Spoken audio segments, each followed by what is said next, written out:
Hi, everyone, and welcome to the Dr. Marketing Tips Show. I'm Corey, and in today's episode of the Dr. Marketing Tips Show, we are going to share a recent presentation from Jen that she did at the Springfield Medical Group Management Association, or MGMA, on effective recruitment and retention of healthcare talent. So in this talk, Jen's going to share some recruitment strategies as well as the importance of company culture to foster retention. And she's also going to talk about how you can measure success at your practice. So not that I need to tell you this, but practices around the country really struggle to find and keep staff. If you're listening to this, you probably already know that. And so what we suggest, again, if you've listened to the Dr. Marketing Tips Show before or watched it on YouTube, we suggest an integrated marketing, operations, and HR strategy, or kind of the three legs of the stool, which Jen will cover in her talk. So without further ado, let's turn it over to Jennifer. You'll know she's speaking because she's the only person with her camera on. So take it away, Jen. So what we're going to talk about is really just navigating the growing crisis. And that's kind of what we keep saying is like, there's so much change out there. Like I keep using the metaphor of like, we're in a time where there's turbulent water and the water is all churned up and we're just trying to like figure out how to calm the water and move forward with some smooth sailing. So let's first talk about the current landscape that we are all in right now. And I know that you are feeling this each and every day, but according to the MGMA's study that they did, I think about a year and a half ago, over 60% of healthcare groups are actually struggling right now to find qualified non-clinical staff. That doesn't even include the struggle to find clinical staff. And basically there's a lot of positions to fill, and it's clinical and it's non-clinical. But from a clinical side, we have over 200,000 nursing positions that need to be filled every single year between now and 2031. And essentially, there's just not enough people out there. This is an interesting set of stats, and it said like in the year 2025. Estimated that we're going to have a lot of people that we need to fill a lot of positions with, and we just don't have those folks. But I had to go back and change the stat because once I realized that 2025 is actually next year, we're going to have almost 500,000 home health aides that we're not going to have enough people to fill. We're not going to have enough nursing assistants. We're certainly not going to have enough med and lab techs, and we don't have enough nurse practitioners just to fill the slots that we've got now. And all of this data is only, less than a year away. And then we kind of know that, it costs a lot of money when you have to hire a new employee. So it's a heck of a lot easier to keep the employees that you have and to nurture them, especially if you've got good ones. Put the focus into the ones that we like and the ones that bring real value to the practice. And then, cut the other ones loose. But we want more of the valuable ones and less of the less valuable ones. And ultimately, we know that, when we're looking at this big picture, we've got a lot of positions to fill, not enough people to fill those positions. And when we experience turnover, because we've got something kind of not connecting from a retention standpoint, it costs a lot more money these days to fill a job and to get people upskilled than it did years past. And I say all this to say that we're not even talking about the retiring baby boomers and the intergenerational challenges within the workplace that we're all feeling right now. And when I reference intergenerational, I'm kind of referring to, you've got the old way of doing things and the expectation of the Gen X person, that's me, who shows up at work and we bring a certain type of work ethic and expectation. And then you've got, the younger folks, the Gen Ys, Gen Zs, you've got, the really young folks that are coming in for the very first time, and their expectation of work is very different than, my expectation of work is. We're seeing right now that this new generation coming in, that they value life-work balance and time off to do the things that they're passionate about more than they actually value the benefits that you're bringing to the table. So with that said, how do we manage having effective recruitment strategies, and how do we manage, effective retention strategies when we're not even fully understanding how these new personalities work and what those expectations are? It's just a lot.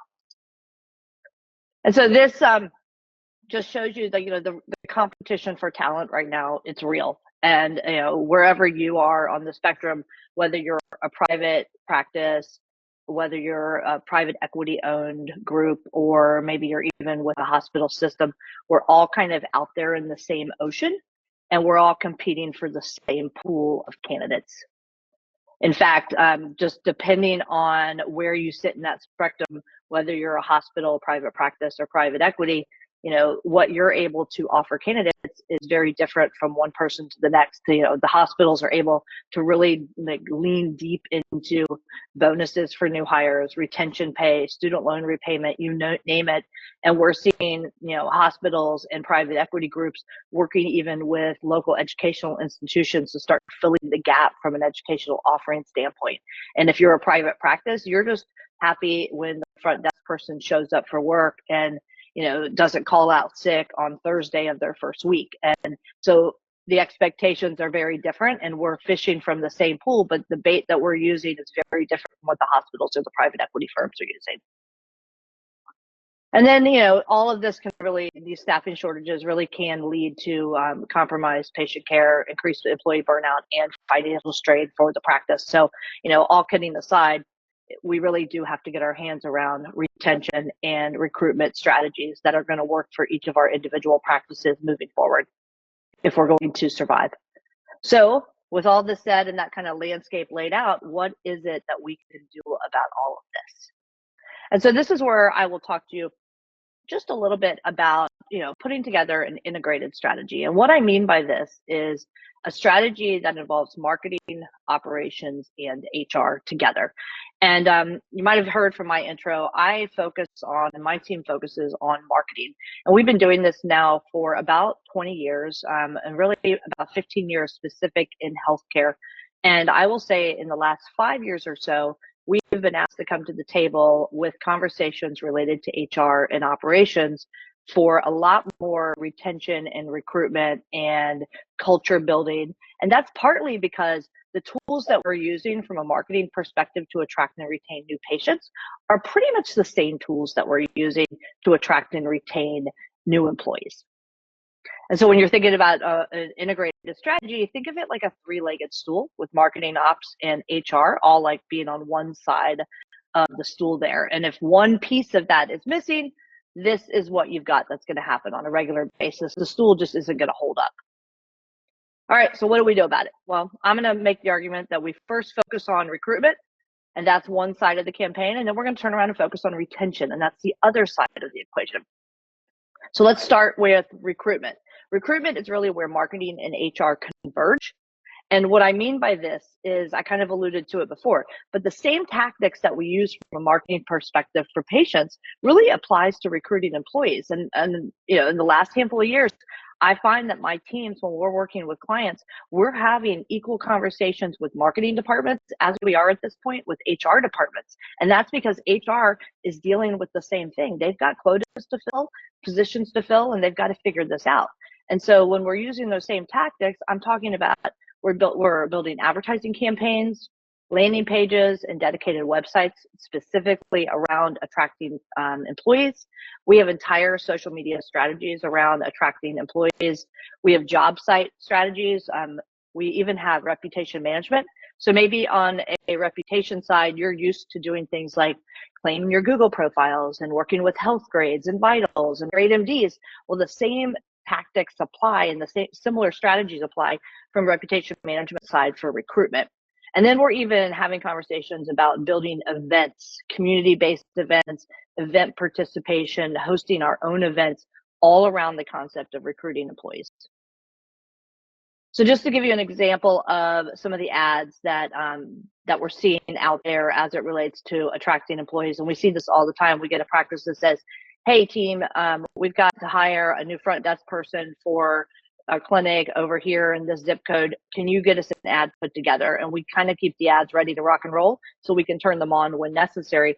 But ads on LinkedIn are getting our message out there.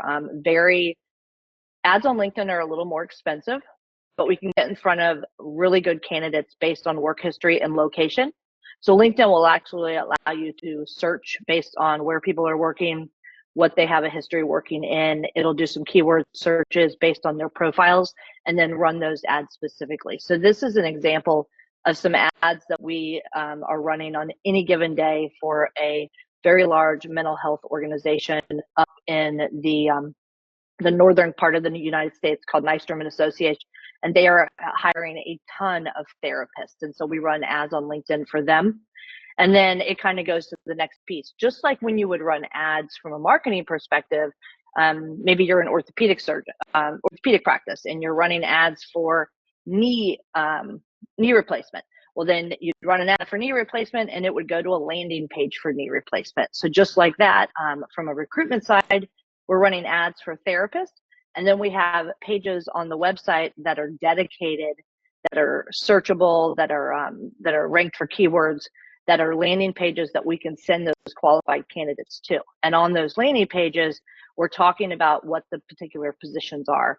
We're starting to have those conversations from an authenticity standpoint, so that, if somebody's potentially thinking about working at your practice, they get a little bit of information. Maybe it's a video about your practice. Maybe it's links to the reputation sites telling how you stack up against the local hospital or something to that effect. But the idea is, on the landing page, we want to start having that authentic conversation with potential employees about what it's like to work at your practice.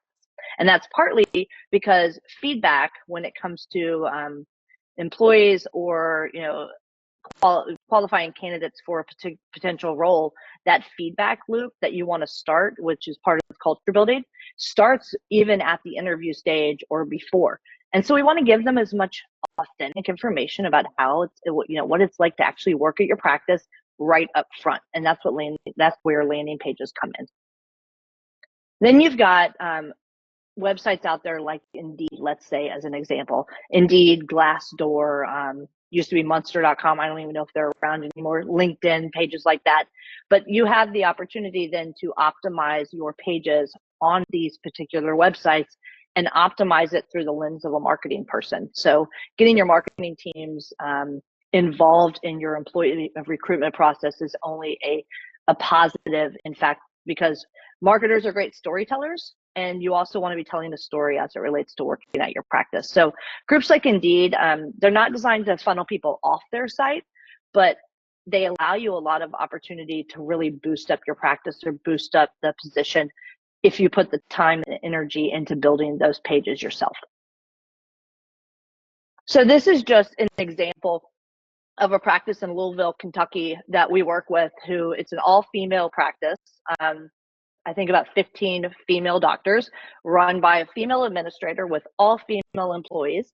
And they had a need. It's a very specific need for a new MD to come on. They're trying to start recruiting new MDs. And so this is an example on the left of a landing page that they use specifically for an OBGYN opportunity in Louisville. And then basically they took some stock footage of Louisville, Kentucky, plus some footage that they had in their office, put together a really easy breezy video that then they use as a recruitment video to go along with ads that are trying to recruit for their new MD. And I say all that to say that video is a big tactic used in marketing to this day. We were just running some stats yesterday, and it's something like almost 75% of people in the United States right now are spending up to 2 hours a day looking at short form video on their telephone. And so if you think about that, that's your potential employees. Those are the people that you're trying to recruit. And the best place that you can meet them is on their phone. Video is the place that you can meet them. That is something you could talk to your marketing folks about. And I'm going to show you some examples of how that might work.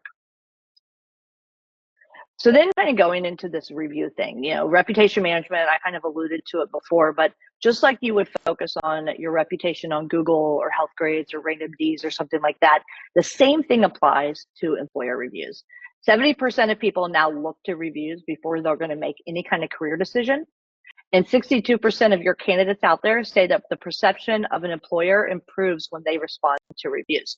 So not only do you have to, whether you're an HR person or a practice administrator, or you name it, hiring professional, not only do you have to pay attention to what people are saying about you, but you might have to actually start responding to those reviews just like you would in your regular reputation management when a negative review comes in and you try to take that conversation offline. You might have to be doing the same thing as it relates to employee reviews. So when I'm talking about employee reviews, I'm talking about websites like Indeed, Glassdoor, people talking about you on Facebook. You know, you definitely get reviewed on LinkedIn.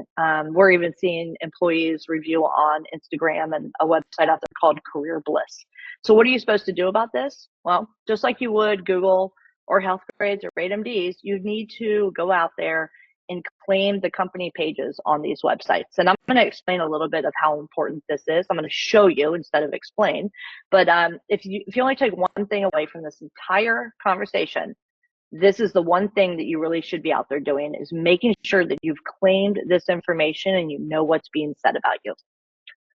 And I would do that. This is an example of that. So this is just a screenshot of the homepage of Glassdoor, which is a place that job listings often get put up, and also where employees are going to look for new jobs. And you can see this example is a practice that has not claimed their profile, and they don't even know that they have a 3.2 star rating or what any of those comments on that 3.2 star rating mean.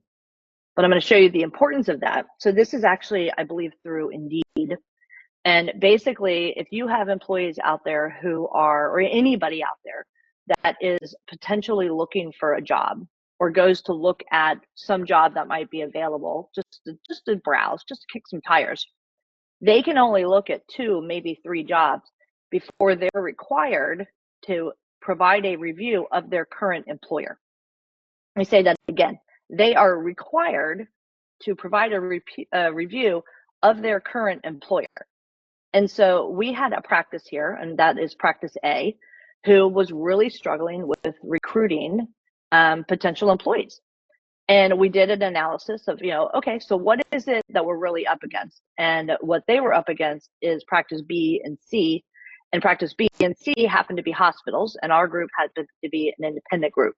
And when we dive into it and we started saying, not only are we having to compete with salary and bonuses and paying back from educational loans and things of that nature, but now we have this report card that is available to anybody out there looking for a job. So if they're comparing us to the hospital, this is what they're seeing.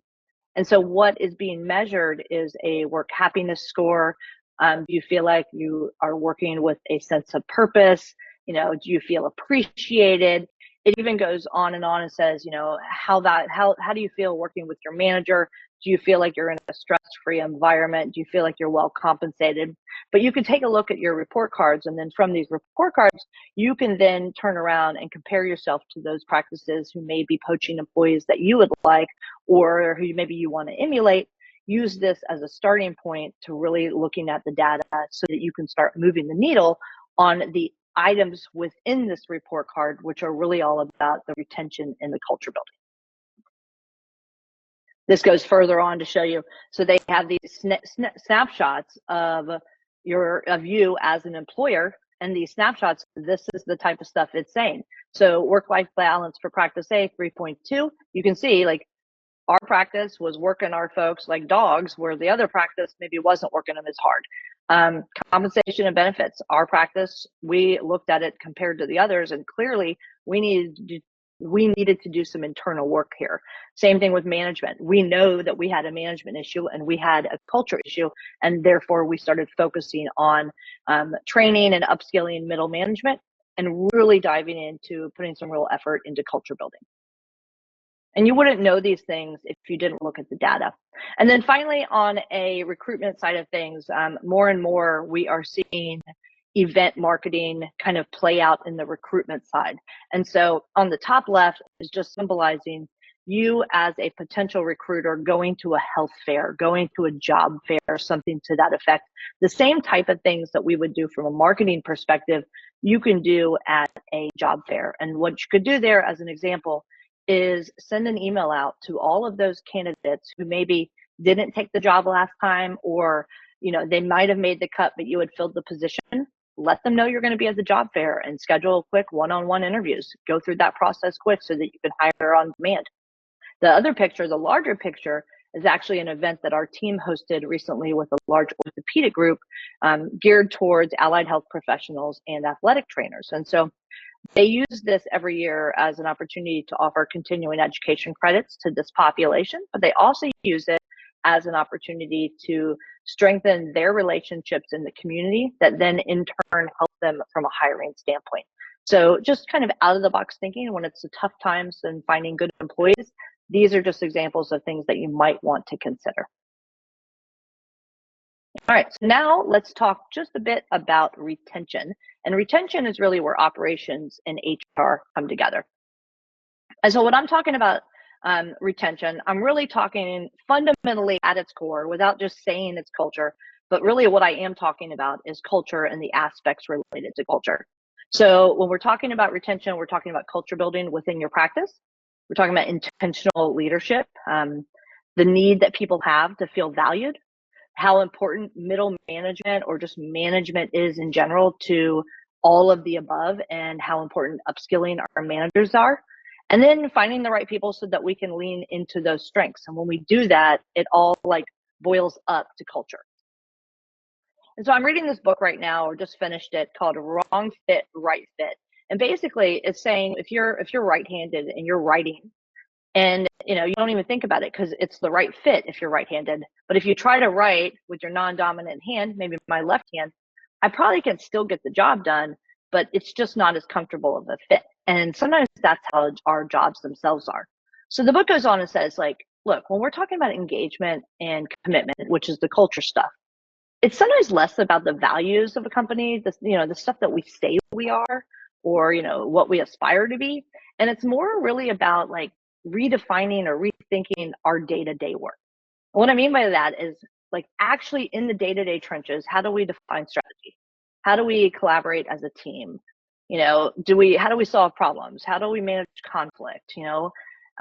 If we have ideas, do we have a one-off way of presenting ideas, or do we have a feedback loop and a way that people can get things off their chest to share ideas to make it better? Because it's how we mix in that day-to-day that's really defining the culture, which is really, if you go back and think about those report cards I was showing you, those day-to-day interactions are the things that are most significantly affecting the reputation of your practice as an employer out there. So here's an example of something that one of our clients does. And basically they spent, in the last couple of years, they started, they read the book, Culture by Design. And Culture by Design says basically, it gives you a framework for coming up with the values that your organization represents. And so they followed the framework and came up with 25 values for their practice. And they have an entire internal marketing campaign where they focused on these values. But then what they did is they started, saying, all right, how do we actually turn these values from aspirational to real day-to-day applicable items that we can apply into our day-to-day tasks? And so what they did is created conversation starters. And so they have these little cards, and there's exercises on the cards, and there's conversation starters. Each one is geared around a particular value, and they have a handful per value. And they distribute these, and when they have meetings with whether it's the managers or the rank and file staff or little one-on-one conversations, they try to implement a conversation starter or an exercise with every one of their meetings or in regularly scheduled meetings, so that they can start really like where the rubber meets the road of having these conversations and turning them into things that are going to help move the needle from a culture building standpoint. This is an example of maybe something small that you could do at your office. Maybe the value is cultivate professional development. And maybe you go into a meeting and you have a quick exercise talking about what does that mean to cultivate professional development, and what kind of professional development would you, employee, enjoy getting out of this, or where do you see yourself in 3 years? And basically, you're a facilitator as a practice manager. You're a facilitator trying to facilitate those conversations so that the rank and file can start thinking these ways. So some more examples from a culture standpoint. So I have this practice. This is a large orthopedic practice down in Central Florida.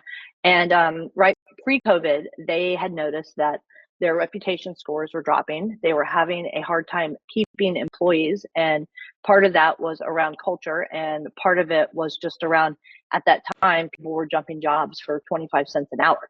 So they decided to kick off this initiative called Patient Experience 2.0. And basically, it was a training program specifically around building a culture that understood the value of what they did at the front desk or in billing or with their teams, and how what they did would trickle and have a ripple effect to the online reviews.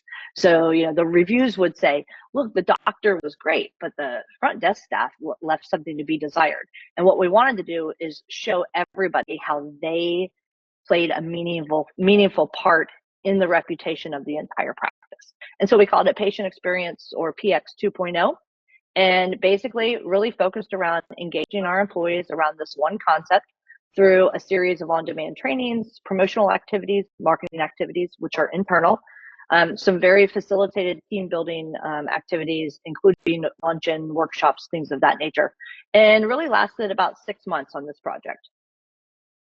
And just to show you some of this, because if we're trying to engage our employees so that we can really help deepen that affinity with the practice, which will then in turn help us from a reputational standpoint for those potential employees coming in, then we need to do things like this. And so for Patient Experience 2.0, it was contests, it was activities, it was opportunities for photos, it was included in their newsletter.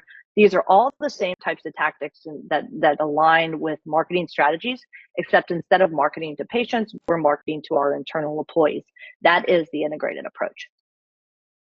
Just an example on the left here, this is Dr. Davis. She participated. They required all of their physicians to participate. Some pictures from the lunch and learns as well.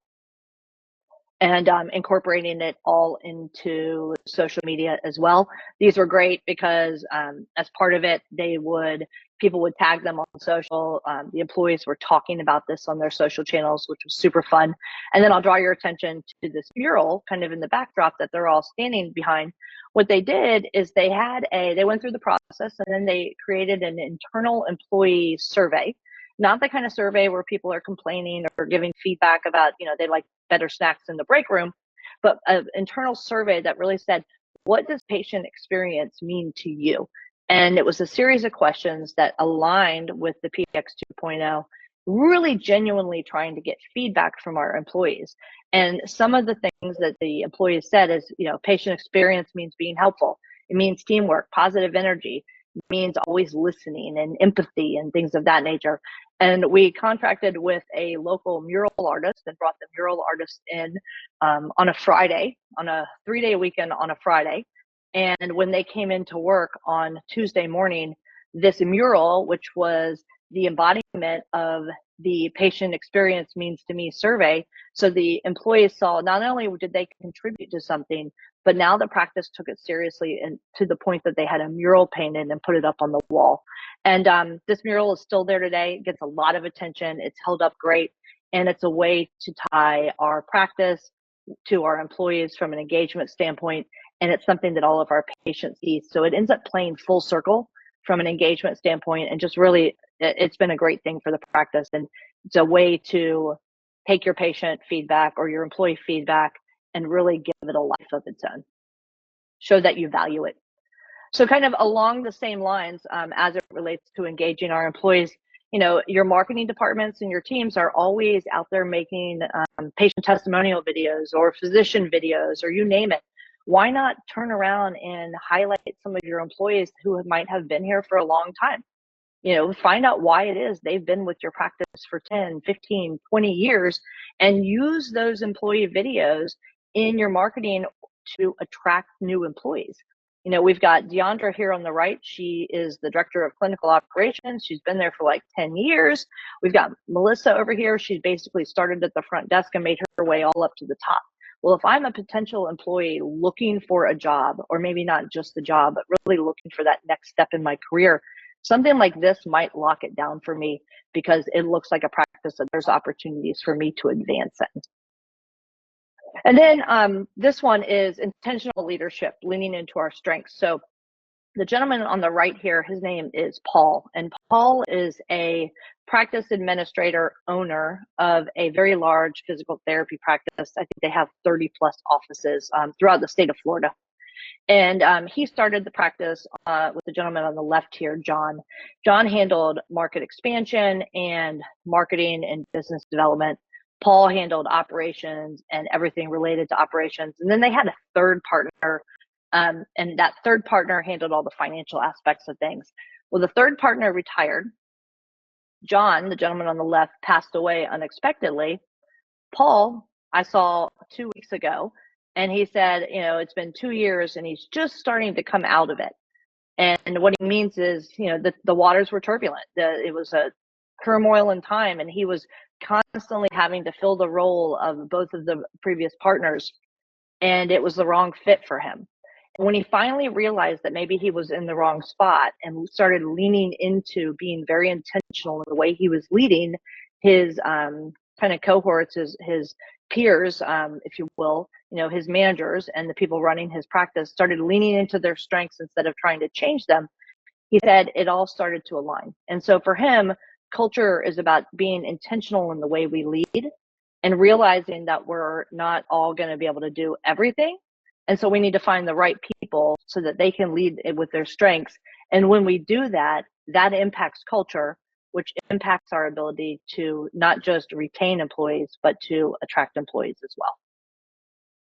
And so just to kind of wrap it up for you, an integrated strategy, I would just beg you to say, we're doing a great job attracting patients. We've got so many patients, or we understand how to navigate those kind of rough waters from a marketing side, whether it's focusing on patient experience or how do we engage patients, or promoting our new portal, or coming up with telehealth or text-based, but we don't always give the same thoughts to how we're going to attract and retain employees. And so an integrated strategy says, let me take the strengths of somebody like my marketing team and tie that in with HR, who is really our internal marketing team, and then figure out a way to operationalize this. And if we let marketing help us attract and retain employees, then we'll be that much better off than when it comes to competing with the practice down the street. And so, all right, this all sounds good, but I got to measure success. And so how do I actually measure the success? And I would say, first off, do you have a lot of vacant positions? Because if you do, and they're not as a result of growth or attrition, then maybe that's an easy way to measure success. But what are some other ways to measure success? Well, one is we can really look at those dashboards of how employees are rating us, whether it's through Indeed or Glassdoor. So I would suggest going out and grabbing that data and maybe setting it up quarterly just to have someone go in and fill out a dashboard so you can track yourself over time. Same thing can apply to whatever software you're using to manage your general reputation for your practice, whether it's Google or Healthgrades or whatnot. You're seeing those positives and negatives come in. So maybe look at when you're doing culture building activities or engagement activities and how those are impacting your public facing reviews. So you want your public facing reviews left by patients, and then you want to pay attention to those reviews being left by employees. And remember, every employee is being asked to leave a review, whether they're actually jumping ship or not, if they're even just looking at jobs. And then you can look at things like the KPIs for work-life balance, because we know that management perception, work-life balance, things of that nature, Generation Z, they care about this stuff way more than someone like me in Generation X does. Work life is not something that I think about in terms of balance. I just think of it all as one. But somebody that's coming into the workplace who's 23 years old, they have a completely different perception. So managing that and tracking those KPIs is very important. And then you can look at your employee retention numbers and kind of that turnover rate, whatever ADP software or whatever software you're using, it has data analysis that you can do. Even if you don't pay for the heavy duty analytics, download those CSV files, run them through ChatGPT, and have ChatGPT analyze that data for you. AI is allowing us to analyze data like never before. And so you can really grab that data and go have it analyze it for you so you know if you're being successful in your endeavors or not. And then whatever reputation software you're using, most of them now are measuring NPS scores. So look at the Net Promoter Scores and see how you stack up against others, and then look at it as it relates to where you're putting your real focus from a retention and retainment standpoint. And then, just ask your employees, ask people for general feedback. What's it like working here? What can we do to improve? How can we make your day-to-day better? Do you have the tools that you need to be successful? Sometimes when we just talk to people, we get the best feedback. All right, recap it, and then I'm gonna let you be. Recap, we wanna advertise jobs just like you would open appointment slots. We're spending dollars to advertise to bring in new patients. Well, let's spend some dollars to advertise to bring in new employees. Don't wait until you need these jobs. If you have the time, I know that's a joke, but if you can make the time, go ahead and plan those ads now so that when it arises, you just turn them on and you're ready to rock and roll. I would really encourage you, if you're doing video at your practice, to start thinking about doing video as it pertains to telling your story as a place to work. You've got employees who have been at your practice for years. Some of them might be willing to go on camera. This is a great way to get your message across. It's the way that we tell stories in general marketing, and it's a fantastic way to tell the story of what it would be like to work at your practice. If you only do one thing out of this whole talk, go out there and claim those profiles on the job sites, Glassdoor, Indeed, those types of sites. See what people are saying about your practice, because that's a starting point to being able to make lasting change. Consider how you can attend events or use events to attract people or start building relationships with those potential hires that would be good potentials in the future. Be thinking more about culture at your practice. What kind of programming could you put into place that not only boosts morale, but encourages engagement? Something then you can share on social media, which then comes full circle because those potential employees are seeing what it's like to actually work at your practice. Consider investing in training. There's no single position more important outside of maybe your job and the doctors, but there's no single position more important than management. Having a manager and how they manage the people underneath them will make or break whether or not you retain employees on a regular basis. And then finally, learn from my friend Paul. He went against the grain for 2 years when he was faced with real turmoil at his practice. And when he finally decided to lean into his strengths and be intentional about getting his employees to lean into his strengths, that's when he said it all started to click. And so think about that. What are you doing that you shouldn't be doing on a regular basis? Or what are your employees doing that they shouldn't be doing on a regular basis? Maybe you can shift things up, and maybe a simple shift will be all you need to improve culture to ultimately improve engagement. And so with that, the waters are calm. I've got a cocktail in my hand. And if you would like to talk to me about any of this, this is how you reach me on my website, and a QR code. I think that's to my LinkedIn page. And with that, I'll thank you very much for having me. And I'm happy to answer any questions that you might have. If you want more like this, hit like and subscribe so you'll always be alerted to new episodes when they come out. And if you want information about us, visit us over at insightmg.com. That's insightmg.com. We'll see you on the next episode.